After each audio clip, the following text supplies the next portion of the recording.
खबर दंतेवाड़ा से आपको बता दें, आईईडी की चपेट में एक वाहन आ गया है और इस चपेट में आने से 2 लोग घायल बताए जा रहे हैं। बताया जा रहा है कि वाहन नारायणपुर से दंतेवाड़ा आ रहा था और उस दौरान ये हादसा हुआ है।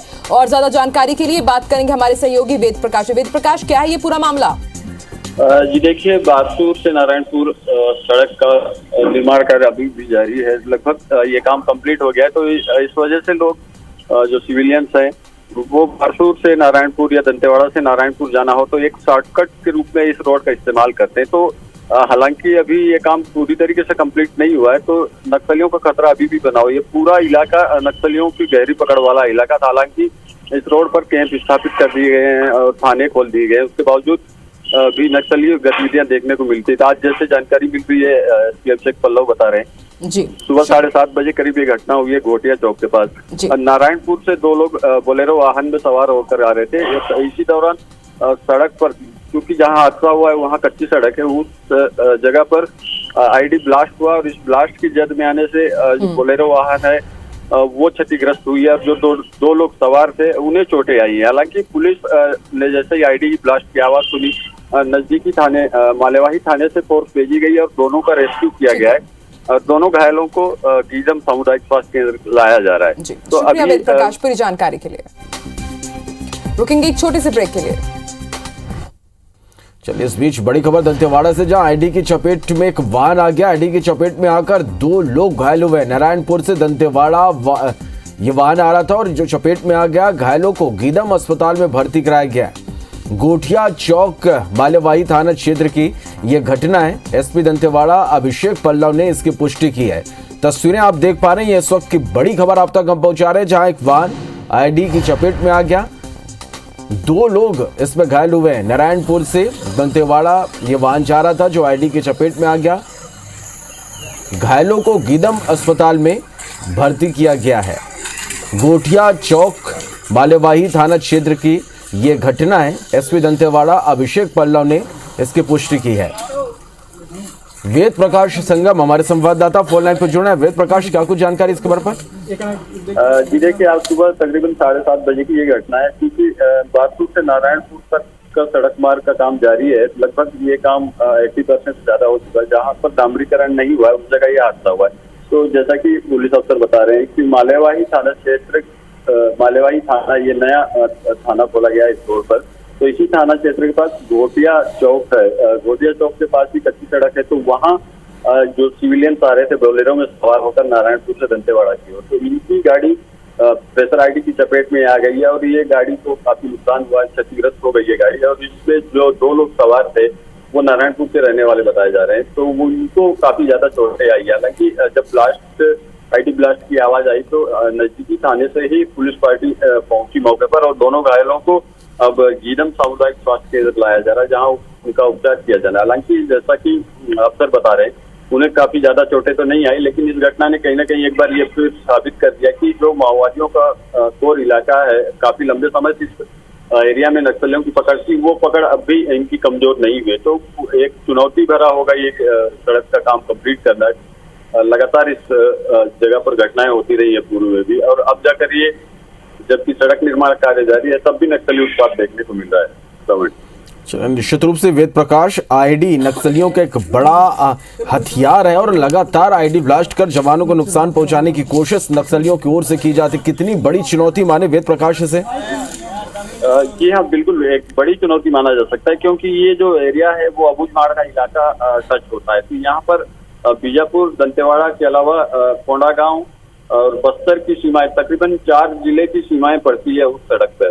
तो ऐसे में ये चुनौती भरा होगा कि किस फोर्स को कहाँ मूव किया जाए ताकि इस इलाके में ऑपरेशन किया जाए। हालांकि नए थाने जरूर खोल दिए गए, लेकिन अभी ये बड़ी चुनौती है क्योंकि वो घने जंगलों वाला इलाका है और फोर्स डिप्लॉयमेंट के बाद कुछ ही समय बीता है। तो ऐसे में ये माना जा रहा है कि इस सड़क का जो बाकी काम है वो कंप्लीट करना पुलिस के लिए अभी चुनौती भरा है, क्योंकि पहले भी इस मार्ग पर हादसे हुए हैं। प्रेशर आईडी पुलिस ने रिकवर किया है। इसके अलावा जो लेबर है, मजदूर हैं, कार्य के दौरान घायल भी हुए हैं। तो निश्चित तौर पर यहाँ पर पुलिस को फूंक फूंक कर कदम रखने की आवश्यकता है ताकि इस सड़क को बहाल किया जा सके और यहाँ इस इलाके से नक्सलियों की जो पकड़ है उसे कमजोर किया जाए। चलिए, बहुत शुक्रिया वेद प्रकाश इस पूरी जानकारी के लिए। चलिए, तो ये इस वक्त की बड़ी खबर है दंतेवाड़ा से, जहां आईडी की चपेट में एक वाहन आ गया। गोठिया चौक माल्यवाही थाना क्षेत्र की ये घटना, एक्सक्लूसिव तस्वीरें आप देख पा रहे हैं। एसपी दंतेवाड़ा अभिषेक पल्लव ने इसकी पुष्टि की है। 2 लोग इसमें घायल हुए हैं और लगातार जवानों के लिए एक बड़ी चुनौती। नारायणपुर से दंतेवाड़ा ये वाहन आ रहा था जो आईडी की चपेट में आ गया। घायलों को गीदम अस्पताल में भर्ती कराया गया।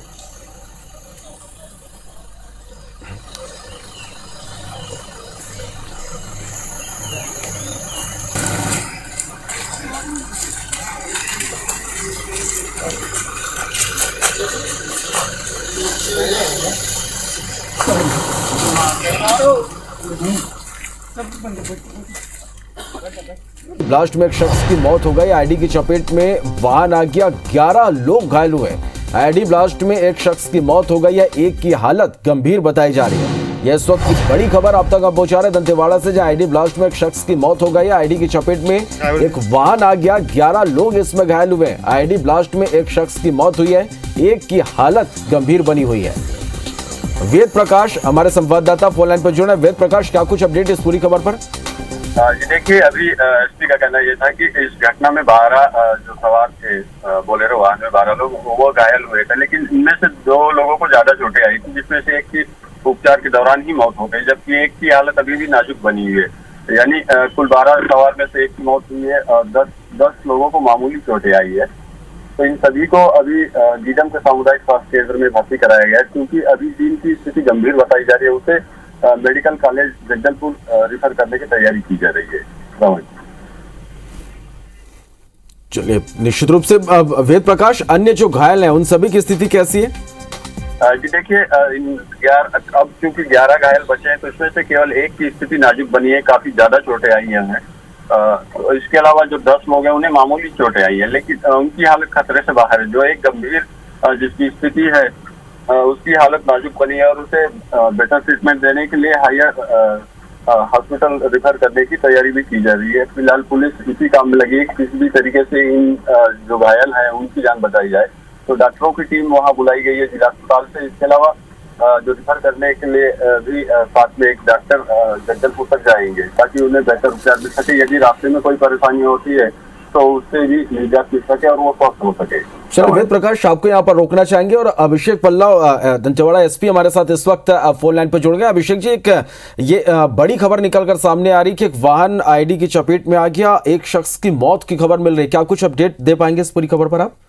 आज सुबह 7:30 बजे एक सिविल बोलेरो गाड़ी जो कि नारायणपुर साइड से बालाघाट से कांकेर नारायणपुर होते हुए दंतेवाड़ा की तरफ अंधुनी क्षेत्र के जो रास्ता है कड़ियामेटा बोदली वहां से होते हुए आ रही थी। तो बोदली और मालेवाही के बीच में जो कि पुलिस जिला दंतेवाड़ा थाना मालेवाही पड़ता है और रेवेन्यू जिला जगदलपुर पड़ता है, वहां पे एक आईडी ब्लास्ट नक्सलियों ने किया, जो कि उसमें 11 पुरुष थे, एक महिला थी। सिविल बोलेरो था, उसके ऊपर काफी सारा सामान भी था। सिविलियन गाड़ी को जानते हुए नक्सलियों ने भौखलाहट में एक आईडी ब्लास्ट कर दिया, जिसमें एक जो है 12 लोगों में 2 लोगों को सीरियस इंजरी हुई थी, 10 लोगों को छोटी मोटी चोटें आई थी। पुलिस वहां पे तुरंत 8:15 बजे तक पहुंच गई और हमने पुलिस की एम्बुलेंस से और पुलिस की गाड़ियों में सभी 12 लोगों को रेस्क्यू किया। लेकिन दुर्भाग्यपूर्ण ढंग से एक की उसमें से धन सिंह नाम की जो बालाघाट निवासी उसका देहांत हो गया है। बाकी 11 लोगों की स्थिति ठीक है। जी अभिषेक जी, जहां पर नक्सलियों ने इस घटना को अंजाम दिया, आईडी ब्लास्ट उन्होंने किया, किस तरह का ये इलाका और किस तरह से आगे अब सर्च ऑपरेशन यहां पर चलाया जा रहा है? ये जो है नक्सलियों का कोर एरिया है, क्योंकि अबुझ मार्ग के रास्ते में हम दंतेवाड़ा से बारसूर को जोड़ रहे हैं। जो पल्ली बारसूर रोड है जो कि अति संवेदनशील इलाका मालेवाही, बोदली, कड़ियामेटा, कडेरा, कन्हार गांव दौड़ाई होते हुए नारायणपुर जुड़ता है, क्योंकि इससे नक्सलियों का ईस्ट बस्तर डिवीजन पूरी तरह से टूट जाएगा। और क्योंकि मालेवाही से लेके बोदली तक ब्लैक टॉप रोड बन गया है, यही कारण है कि सिविल गाड़ियां वहां चल रही हैं। तो नक्सलियों ने कुछ दिन पहले भी पार्टी लगा के ग्रामीणों को उस रास्ते का इस्तेमाल करने से मनाही की थी, लेकिन उसके बाद भी ग्रामीणों की मदद से, आसूचना की मदद से हम हमेशा ऑपरेशन करते हैं। आज भी हम अलर्ट मोड में थे क्योंकि गाड़ी बहुत जल्दी सुबह निकल गई और इस तरह की दुर्भाग्यपूर्ण घटना हो गई। आगे सर्चिंग करके जो लोग इसके लिए जिम्मेदार हैं उनकी तुरंत गिरफ्तारी की जाएगी। निश्चित रूप से अभिषेक जी, ये दुर्भाग्यपूर्ण ही घटना है। अभिषेक जी, लगातार हम इस पर बात करते हैं कि नक्सली आईडी को एक बड़े हथियार के रूप में उपयोग करते हैं और जवानों को नुकसान पहुंचाने के लिए वो ज्यादा इसे इस्तेमाल करते हैं। किस तरह से चुनौती आप देखते हैं इसे? हमने आज मॉर्निंग में भी हमें पास सूचना आ गई थी कि वहाँ पे कुछ घटना नक्सली कर सकते हैं। बीडी स्क्वाड हमने भेज दिया था, उसको सर्चिंग कर रहे थे और यदि इतनी अर्ली मॉर्निंग में गाड़ी नहीं निकली होती तो निश्चित रूप से हम आईडी को खोज निकालते और निकाल लेते। लेकिन कहीं ना कहीं ग्रामीणों में और नॉर्मल नागरिकों में दहशत फैलाने के लिए नक्सली इस तरह की घटनाएं कर रहे हैं। दंतेवाड़ा में 3 महीने पहले भी उन्होंने एक जो सिविल जो ट्रेन है, पब्लिक ट्रेन, उसको गिराने की नक्सलियों ने नापाक कोशिश की थी, जिसमें कि ट्रैक निकाल दिया था और अब एक सिविल गाड़ी को टारगेट किया है। तो कहीं ना कहीं क्योंकि नक्सली फोर्स को कोई नुकसान नहीं कर पा रहे हैं तो अपना गुस्सा और अपना फ्रस्ट्रेशन जो है वो आम नागरिकों पर निकाल रहे हैं, जो कि बहुत ही जिसकी जितनी निंदा करें उतनी कम है। जी, निश्चित रूप से अभिषेक जी से नक्सलियों की बौखलाहट ही कहेंगे। बहुत शुक्रिया आपका हमारे साथ जुड़ने के लिए और इस पूरी जानकारी के लिए। चलिए, हमारे साथ लगातार हमारे संवाददाता वेद प्रकाश संगम हमारे साथ बने हुए हैं। वेद प्रकाश, अभी हमने एसपी अभिषेक पल्लव जी से बात की और उनका साफ तौर पर कहना है कि एक दहशत बनाने के लिए उनकी बौखलाहट भी यहाँ पर कहीं ना कहीं सामने आ रही, साथ ही ग्रामीणों में, आम लोगों में अपनी दहशत बनाने के लिए इस तरह की घटनाओं को अंजाम दे रहे हैं नक्सली। जी हाँ, बिल्कुल ऐसा कहा जा सकता है, क्योंकि जब से सड़क निर्माण कार्य चालू हुआ है तब से जगह जगह कैंप स्थापित किए जा रहे हैं ताकि नक्सलियों की पकड़ इस इलाके में कमजोर हो। ये माओवादियों का कोर एरिया था जहां ये कह सकते हैं कि नक्सलियों की मर्जी के बिना कोई भी काम नहीं हो सकता था। लेकिन अब जबकि पुलिस कैंप स्थापित हुए हैं और सड़क निर्माण कार्य जारी है तो लोगों की आवाजाही बढ़ने लगी है, चहलकदमी बढ़ी है आम लोगों की, तो ऐसे भी नक्सलियों की पकड़ कमजोर होने लगी थी। तो एक दहशत फैलाने के लिए और इस रोड पर अपना कब्जा साबित करने के लिए नक्सलियों ने इस घटना को अंजाम दिया ताकि इस घटना के बाद कोई भी व्यक्ति इस मार्ग से आवाजाही ना करे और उनकी जो पकड़ वाला इलाका है वो उनकी पकड़ में ही रहे और उनकी पकड़ से ना छूटे। तो निश्चित तौर पर बौखलाहट है और एक दहशत फैलाने की ये कोशिश है, लेकिन पुलिस लगातार मुस्तैद है कि किसी भी तरीके से इस इलाके में नक्सलियों की पकड़ को खत्म किया जाए। चलिए, बहुत शुक्रिया वेद प्रकाश इस पूरी जानकारी के लिए।